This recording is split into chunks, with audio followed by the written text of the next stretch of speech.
اور رسول کا کیا عہد ہے؟ رسول کا عہد یہ ہے کہ اگر ہم اوپر ایمان لائے،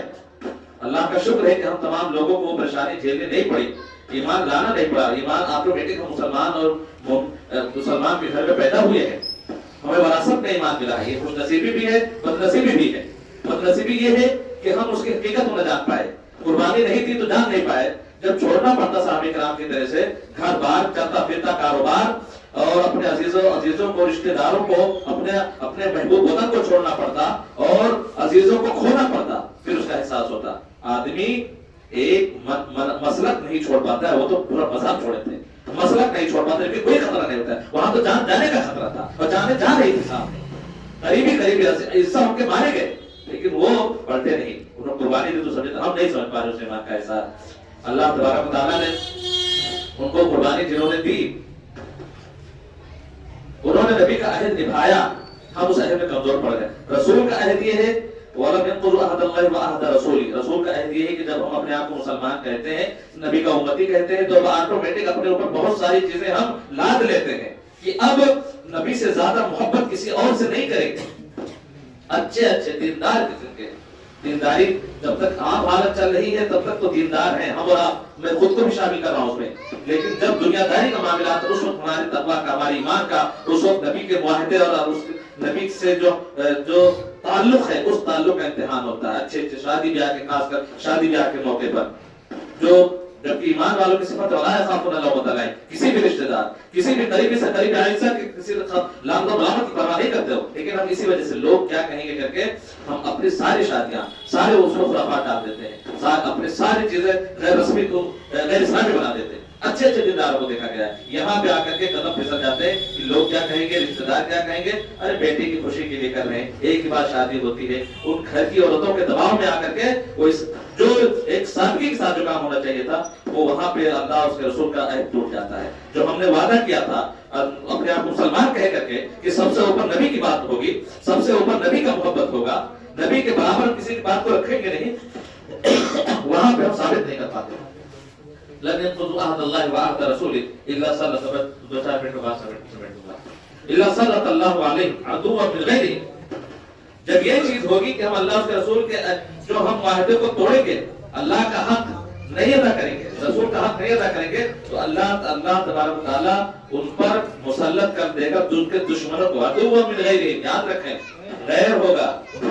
اسلام سے نہیں ہوگا، ہم پر ایسے حاکم مسلط کر دے گا۔ 800 سال حکومت کرنے کے بعد آج جو زندگی کی اور عزت کی بھیک مانگی جا رہی ہے، اتنے عظیم الشان حکمرانی کرنے کے باوجود، یہ کہیں نہ کہیں یہ وجہ ہے کہ ہم نے اللہ اس کے رسول کے عہد و پیمان کو توڑا ہے۔ اللہ تبارک و تعالیٰ نے جو آزادی مذہب پہ عمل کرنے کے لیے دی تھی، ہم نے اس آزادی کو نہیں بولا، اب وہ روتے رہتے ہیں، یہ یہاں پابندی لگ گئی، وہاں پابندی لگ گئی، یہ حکومت آ گئی، یہ دشمن۔ بھائی صاحب جتنی آزادی ہے اس پہ عمل کریں گے، اللہ تبارک و تعالیٰ اور زیادہ آسانیاں پیدا کر دے گا۔ فجر کی نماز میں 2-4 لوگ رہتے ہوں گے، یہاں پہ کون لاٹھی چلانے آ رہا ہے، کون بی جے پی اور آر ایس ایس کا کر کے مسجد کے سامنے لاٹھی بجا رہا ہے کہ نماز نہیں پڑھو گے، ہم بھی داڑھی رکھے ہیں، بہت ٹھیک ہے، آزمائش کی گھڑی ہے، لیکن ہمیں تو نہیں لگتا کہیں ہمیں اس کی وجہ سے پٹائی ہوئے پٹا کر کے، یا وضع قطع شہری رکھنے پر یا شادیاں شہری کرنے پر کون روک رہا ہے ہمیں؟ نماز پڑھنے سے کون روک رہا ہے؟ جمعہ پڑھنے سے کون روک رہا ہے؟ ہم نماز نہیں پڑھ رہے ہیں، تو اللہ تبارک و تعالیٰ نے جو آزادی دی وہ بھی چھین جائے گی، وہ بھی چھین جائے گی، اور اس طرح سے اللہ تبارک صلی اللہ علیہ عدوًا من غیرہم، اللہ تبارک و تعالیٰ ان کے اوپر مسلط کر دے گا دشمن ہوگا، جب دشمن ہوگا تو بھلا نہیں جائے گا، من غیرہم دوسروں میں سے ہوگا، مسلمانوں میں سے نہیں ہوگا، اسلام ایمان والوں میں سے نہیں ہوگا۔ ایک اخیر بات، وَمَا لَمْ تَحْكُمْ أَئِمَّتُهُمْ بِكِتَابِ اللَّهِ، 4 بات ہو گئی، 5ویں بات جو اس حدیث کے اللہ کے رسول نے بتائی وہ ہر زمانے کے حساب سے اہم ہے، اس زمانے میں تو اور زیادہ، اس حدیث کے ہر پوائنٹ جو 4 چیزیں یا 5ویں جو اللہ کے رسول نے بتائی، ساری چیزیں ہماری اور آپ کی زندگی کے لیے ضروری ہے اور ہر زمانے میں چیز اہم رہی ہے۔ وَمَا لَمْ تَحْكُمْ أَئِمَّتُهُمْ بِكِتَابِ اللَّهِ وَيَتَخَيَّرُوا مِمَّا أَنزَلَ اللَّهُ إِلَّا جَعَلَ اللَّهُ بَأْسَهُمْ بَيْنَهُمْ، اور جب ائمہ، حاکم، قاضی، علماء، مفتیان کرام جب فتوے اور مسئلے قرآن و حدیث کے خلاف بتانے لگے، لوگوں کو اسلام کے شاہراہ سے ہٹا کر اپنے مطلب کی دنیا میں لے جانے لگے، تو اللہ تبارک و تعالیٰ ان کے درمیان اور اختلاف ڈال دیتا ہے۔ جب علماء نے، لوگوں نے جن کے ہاتھوں میں دین تھا، دین کی ٹھیکیداری تھی، یا جن کو حاکم بنایا گیا، امت کا ذمہ دار بنایا گیا، ان کے وہ وَيَتَخَيَّرُوا مِمَّا أَنزَلَ اللَّهُ، جب انہوں نے اللہ کی کتاب سے فیصلے نہیں کیے، وَمَا لَمْ تَحْكُمْ أَئِمَّتُهُم بِكِتَابِ اللَّهِ، جب اللہ کی کتاب سے فیصلے نہیں کریں گے، وَيَتَخَيَّرُوا مِمَّا أَنزَلَ اللَّهُ، اور اللہ تبارک و تعالیٰ نے جو نازل کیا اس کو اختیار نہیں کریں گے. کیا نازل کیا؟ قرآن بھی نازل کیا، حدیث بھی نازل کیا اللہ تبارک و تعالیٰ نے. ہمیں جب فیصلے کرنے ہیں تو قرآن و حدیث ہی سے کرنے ہیں. لوگوں کو چلانا ہے تو قرآن و حدیث ہی کے حساب چلانا ہے. لوگوں کو فتوے مسئلے مسائل بتانا ہے تو قرآن و حدیث ہی کے حساب سے بتانا ہے. چہرے دیکھ کر کے نہیں، ہدیہ موٹا ہدیہ دیکھ کر کے نہیں، یا پھر یہ ہے کہ ہماری دعوت لے رہا ہے تو گول مٹول جواب دے دیں. متولی صاحب ہے، سیکرٹری صاحب ہے، صدر صاحب ہے مسجد کے، اور وہ ہماری دعوت کرتے ہیں، ہمیں کپڑے دیتے ہیں، پیسے دیتے ہیں، ہدیہ دیتے ہیں، تو وہ اگر کوئی مسئلہ پوچھ رہے ہیں اور وہ اس میں ڈوبے ہوئے اس گناہ میں، تو ہم کو ہاں ٹھیک ہے، جائز ہے، کچھ لوگوں نے جائز کہا، یہ بھی ٹھیک ہے. چور دروازے نہیں ہے. اگر علماء ہی، دین کے ٹھیکیدار ہی، قاضی اور مفتی ہی اگر وہ لاگ لپیٹ گول مٹول کرنے لگے، پالش کر کے مسئلے بتانے لگے، تو پھر دوسروں کا کیا ہوگا؟ وَمَا لَمْ تَحْكُمْ أَئِمَّتُهُم بِكِتَابِ اللَّهِ، جب ائمہ اللہ کی کتاب کے علاوہ سے ہٹ کر کے فیصلے کرنے لگے، وَيَتَخَيَّرُوا مِمَّا أَنزَلَ اللَّهُ، اللہ کی نازل کردہ چیزوں کو چھوڑ کر اس کو اختیار نہ کریں، إِلَّا جَعَلَ اللَّهُ بَعْثَهُم بَيْنَهُمْ، تو اللہ تبارک و تعالیٰ ان کے درمیان اختلاف ڈال دے گا. کتنی میٹنگیں ہوتی ہیں اختلاف کا حل، اختلاف کا حل، ایک یہی حل ہے اور کوئی حل نہیں. یہ حل اللہ نے یہی ایک حل بتایا ہے کہ اختلاف کا حل یہی ہے کہ قرآن و حدیث کے حساب سے لوگوں کو مسئلے بتایا جائے. اللہ کی نازل کردہ جو چیز ہے اس کو اختیار کیا جائے. اللہ نے قرآن حدیث نازل کی ہے، قرآن و نبی کی سنت ہی یہی اختلاف ختم کر سکتی ہے. باقی کوئی چیز اختلاف ختم کرنے کی جتنی کوششیں ہوں گی سب بیکار جائیں گی، جتنی کاوشیں ہوں گی سب رائگاں جائیں گی. اس لیے کہ اللہ تبارک و تعالیٰ کا وعدہ برحق ہے. ہماری کوششیں جھوٹی ہو سکتی ہے، اللہ کا وعدہ جھوٹا نہیں ہو سکتا. تو اللہ جعل اللہ بَعْثَهُم بَيْنَهُم، اگر امت میں اختلاف کا حل چاہتے ہیں، اگر اتحاد چاہتے ہیں، جو کہ آج وقت کی سب سے زیادہ ضرورت ہے، اہم ضرورت ہے کہ ہم جب ایک اسلام اور ایک ایمان کے دھاگے میں پروئے ہوئے ہیں، ایک قبلے کے ماننے والے، ایک نبی کے ماننے والے، ایک آخری کتاب کو اپنا لاہ عمل ماننے والے، اگر ہم اتنے حصوں میں بٹ گئے کہ کوئی دوسرے کے ہاں شادی نہ کرنا چاہے، ایک دوسرے کی مسجد پر ووٹ لگانے میں اندر نہیں آ سکتا ہے، ایک دوسرے کے پیچھے نماز پڑھنا جائز نہ سمجھے، تو یہ بڑھتا چلا جائے گا، بڑھتا ہی چلا جائے گا جب تک اس چیز پر نہ آئیں گے جس پہ اللہ کے رسول نے بتایا. الا جعل اللہ بَعْثَهُم بَيْنَهُم، قرآن و حدیث سے ہٹ کے فیصلے ہوں گے، فتوے دیے جائیں گے، تو اختلاف بڑھتا چلا جائے گا. کبھی بھی اتحاد ممکن نہیں ہو پائے گا. یہ خشکی میں مچھلی تلاش کرنے کی طرح ہے، اگر کوئی اس سے ہٹ کر کے اختلاف کرنا چاہتا ہے تو جب بھی کبھی اختلاف کا حل ڈھونڈا جائے گا، اس کا ایک یہی کوشش ہوگی قرآن و حدیث کے حساب سے. تو 5 چیزیں اس حدیث میں جو اللہ کے رسول صلی اللہ علیہ وسلم بتائی ہے، 5 مصیبتیں یا پریشانیاں یا عذاب یا فتنے، تو ان کا حل بھی وہاں بتا دیا. مجھے امید ہے کہ آپ نے جو باتیں سنی ہوں گی، سمجھی بھی ہوں گی. اللہ تبارک تعالیٰ سے دعا بھی ہے کہ اللہ تبارک تعالیٰ جتنی باتیں ہم نے بتائی ہیں ہمیں خود بھی عمل کرنے کی توفیق دے، اور آپ لوگوں کو بھی اس پر عمل کرنے کی توفیق دے. آمین.